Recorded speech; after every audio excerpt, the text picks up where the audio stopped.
Sang ibu iri dengan penampilan cantik putrinya, jadi dia mengubur gadis berusia 8 tahun itu di dalam ember berisi tepung. Untungnya, sang ayah menemukannya tepat waktu, jadi dia menyelamatkan putrinya yang sekarat. Hindari tragedi terjadi. Karena itu, pasangan itu bertengkar. Sang istri bukan hanya tidak takut, sebaliknya, dia lebih membenci perempuan.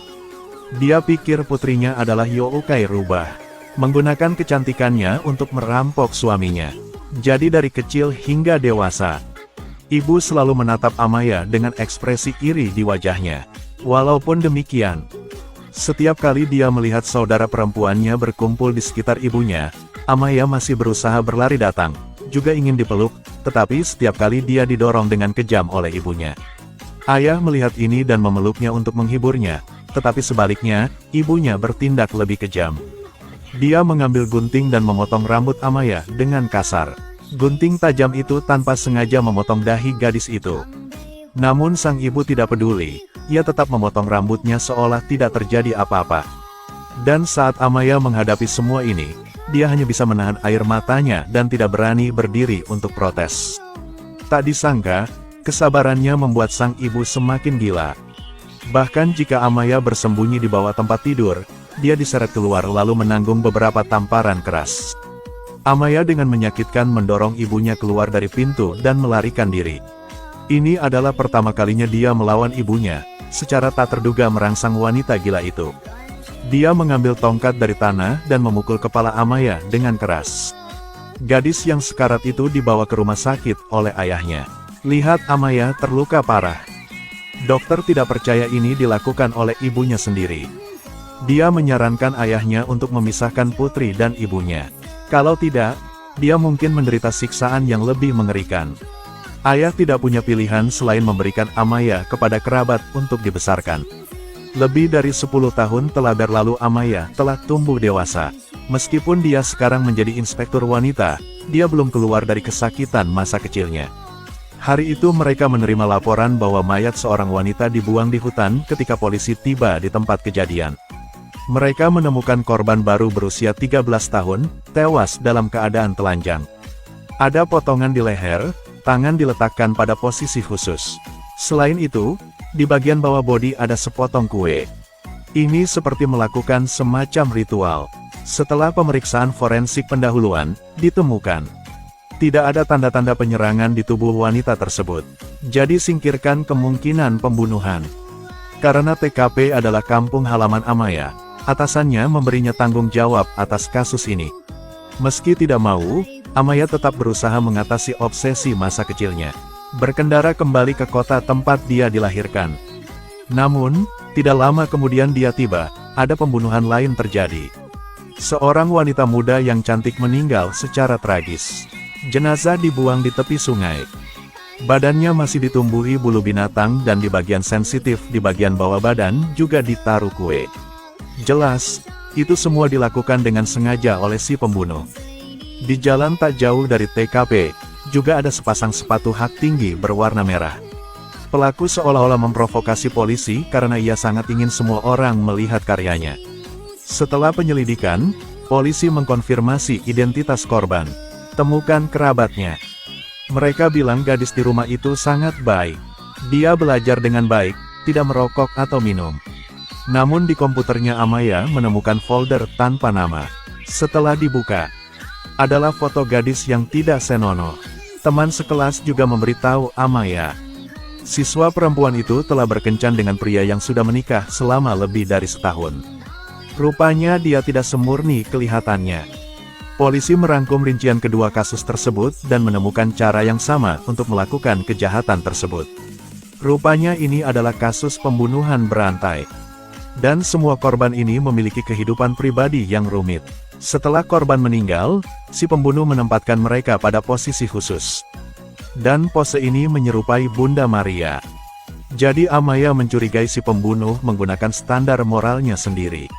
Membunuh gadis-gadis dengan gaya hidup bohemian. Telanjang dalam posisi Bunda Maria terlempar ke tepi sungai. Biarkan mereka menerima baptisan alam. Pada saat yang sama, mereka juga menaruh kue di atasnya sehingga Amaya memutuskan untuk menyelidiki dari kue tersebut. Dia mengambil kue untuk mencari kakaknya yang bekerja di toko roti. Dia mencoba sepotong, menemukan bahwa bahan-bahannya dipilih dengan hati-hati.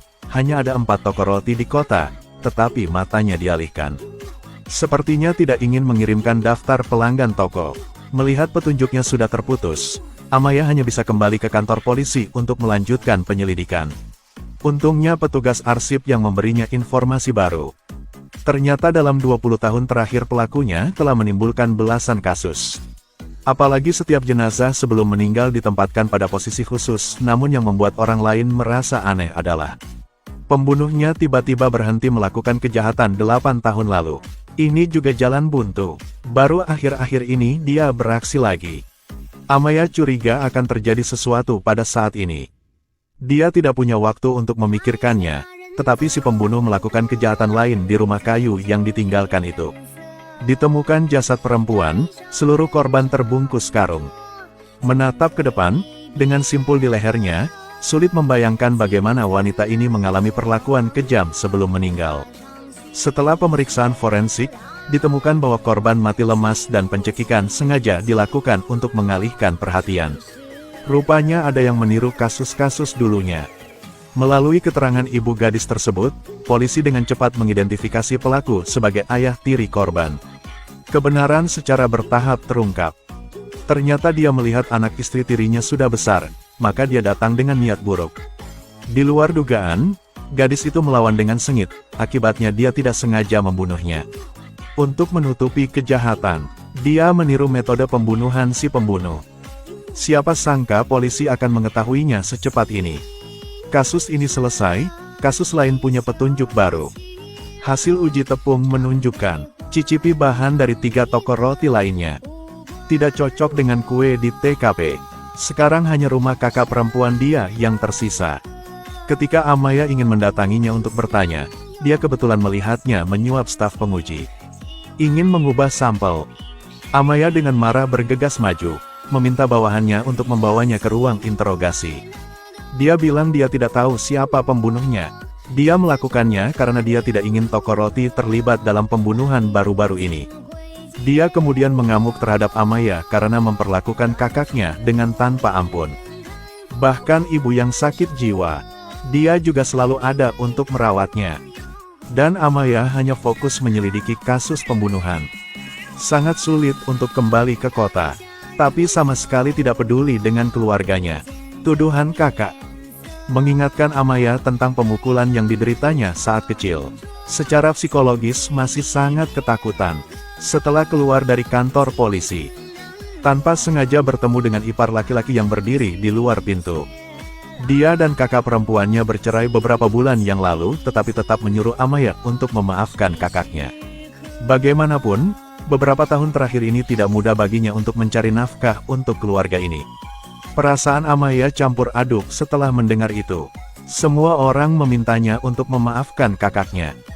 Tapi ketika dia dipukuli dan disiksa, tidak ada yang mengulurkan tangan untuk membantu. Sedemikian rupa sehingga dia masih hidup dalam bayang-bayang jahat ibunya. Setelah perjuangan yang sengit, dia masih pergi ke rumah sakit jiwa, bersiap untuk menghadapi masa lalu.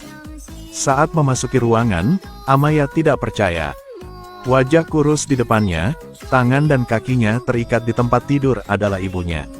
Setelah dia melihat Amaya menjadi sangat gelisah. Bahkan berjuang ingin menggigitnya. Untungnya, Amaya pergi tepat waktu. Dokter mengatakan kepadanya bahwa gejala ibunya telah berlangsung lama.